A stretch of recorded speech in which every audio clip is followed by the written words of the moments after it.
என்னங்க பெரிய கெத்து?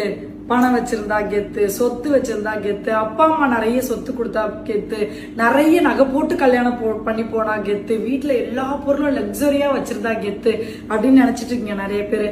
பினான்சியலா இண்டிபெண்டா இருந்திருக்கீங்களா? அதுல எவ்வளவு பெரிய கெத்து இருக்குன்னு உங்களுக்கு எல்லாம் தெரியுமா?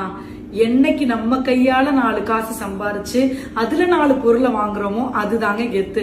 பொண்ணுங்களுக்கு எப்பவுமே நான் சொல்லுவேன், எது கௌரவம் கேட்டீங்கன்னா முதல்ல பினான்சியலா இண்டிபெண்டா இருக்கிறது தான் பெரிய பெரிய கௌரவம், கெத்துங்க. உங்க அப்பா பெரிய ஆளா இருக்கட்டும், அண்ணன் பெரிய ஆளா இருக்கட்டும், தம்பி பெரிய ஆளா இருக்கட்டும், உங்க ஹஸ்பண்ட் பெரிய ஆளா இருக்கட்டும், அதெல்லாம் நமக்கு கெத்து கிடையாது. நம்ம பெரிய ஆள் ஆகணும், அதுதான் கெத்து. நம்மள 4 பேர் நிமிந்து பார்க்கணும். அப்பா அம்மா நிமிந்து பார்த்தா கூட போதும், 4 பேர் கூட நிமிந்து பார்க்கணும். நம்ம அப்பா அம்மா, பா என் புள்ள இந்த இடத்துக்கு இருக்குப்பா, என் புள்ள 4 காசு சம்பாதிக்குதுப்பா அப்படின்னு நம்ம வாழ்ந்துட்டோம்னு வச்சுக்கோங்க, அதுதான் உண்மையாலே பெரிய பெரிய பெரிய கெத்து. பொண்ணுங்களுக்கு சொல்றேன், நீங்க பினான்சியலா இண்டிபெண்டா இருக்கணும். அப்போதான்